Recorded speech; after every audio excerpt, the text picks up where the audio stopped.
బీహార్లో కీలుబొమ్మ సర్కార్ అధికారంలో ఉందని ఆరోపించారు Congress MP Priyanka Gandhi. Double engine అనేది ఓ భ్రమ అన్నారు. నితీష్ కుమార్ పేరుకే సీఎం అని, అధికారం అంతా మోదీ అమిత్ షాలై చెలాయిస్తున్నారని చెప్పారు. బెగూసరాయ్లో ఎన్నికల ప్రచారం చేసిన ప్రియాంక ఎన్డీఏలో సీఎం నితీష్ కు కనీస గౌరవం దక్కడం లేదన్నారు. పేదలకు పంచడానికి భూమి లేదన్న ఎన్డీఏ ప్రభుత్వం అదానీ అంబానీలకు ఫ్రీగా ల్యాండ్ ఇలా పంపిణీ చేస్తుందని విమర్శించారు. ఎస్ఐఆర్ పేరుతో ప్రజల ఓటు హక్కును బీజేపీ లాక్కుందన్నారు ప్రియాంక గాంधी. 65 लाख वोट कटते हैं तो इसका मतलब क्या है आपके लिए कि आपके अधिकार कट रहे हैं, आपको कमजोर बनाया जा रहा है। जितनी भी स्कीमें हैं, जितनी भी सरकारी स्कीम आपको मिलती हैं, जितने भी सरकारी फायदे आपको मिलते हैं सरकारी, वो सब कमजोर बन जाएंगे। तो आपको समझना बहुत जरूरी है कि ये जो एसआईआर है जिससे आपके वोट काटे गए हैं, इससे आपके रोज के जीवन पर क्या असर पड़ेगा। आपके रोज के जीवन में कई ऐसी चीजें हैं जो स्कीम द्वारा आपको मिलती हैं, जो सरकार द्वारा मिलती हैं, उन सबको कमजोर किया जाने का काम है ये। उन सबको आस्ते आस्ते आपके पास पहुंचाने से रोकने का काम है। बिहार में नौकरियां नहीं मिलती, रोजगार नहीं मिलता। हाथ ऊपर करके बताओ कितनों को यहां पे रोजगार मिलता है? नहीं मिलता ना। देश भर में पलायन करना पड़ता है। मैंने केरल से लेकर कश्मीर तक देखा है कि बिहार से पलायन करके लोग जा रहे हैं। मंच पे खड़े होकर 20 साल सरकार चलाने के बाद बिहार की प्रदेश सरकार 20 साल चलाई, फिर मंच पर आते हैं और बात करते हैं कि हम रोजगार देने वाले हैं, 1.5 करोड़ रोजगार देंगे। तो दिया क्यों नहीं?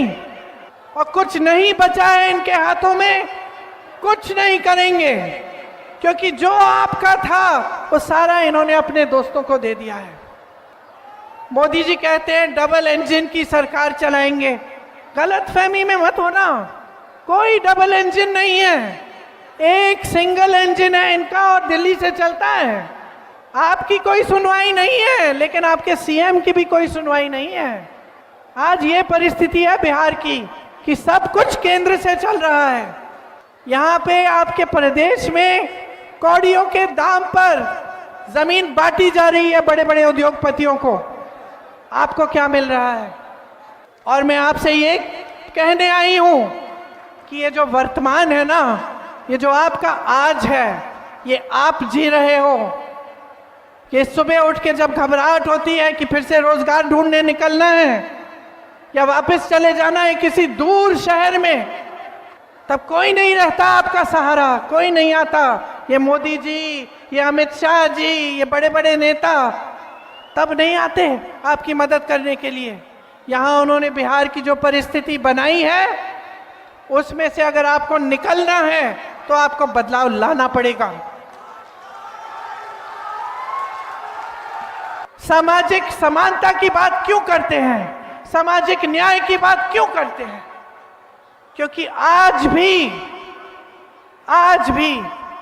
पूरी तरह से प्रतिनिधित्व नहीं है पिछड़ी जातियों का, अति पिछड़ी जातियों का, दलितों का, अल्पसंख्यकों का। पूरी तरह से प्रतिनिधित्व नहीं है। और जितनी आबादी है उतना प्रतिनिधित्व नहीं है। तो वो चाहते हैं कि सामाजिक न्याय हो, कि जाति जनगणना हो। आपको मालूम है कि जब उन्होंने जाति जनगणना की बात शुरू की तो मोदी जी से लेकर भाजपा के छोटे से छोटे नेता ने विरोध किया। फिर पिछले चुनाव में उनको लगा कि जनता का समर्थन तो है, क्योंकि जो चुनाव का नतीजा था वो उनकी खुशी के लायक नहीं था। उनको पता चला कि यहाँ तो कुछ बदल रहा है। तो फिर उन्होंने कहा कि चलो बिहार में भी जाति जनगणना करते हैं। फिर क्या हुआ? ठंडे बस्ते में डाल दिया गया। गए कचहरी, ऑर्डर निकलवाया और ठंडे बस्ते में डाल दिया। और वही जाति जनगणना कांग्रेस ने तेलंगाना में कराई और उसके तहत वहां पे सारा काम हो रहा है।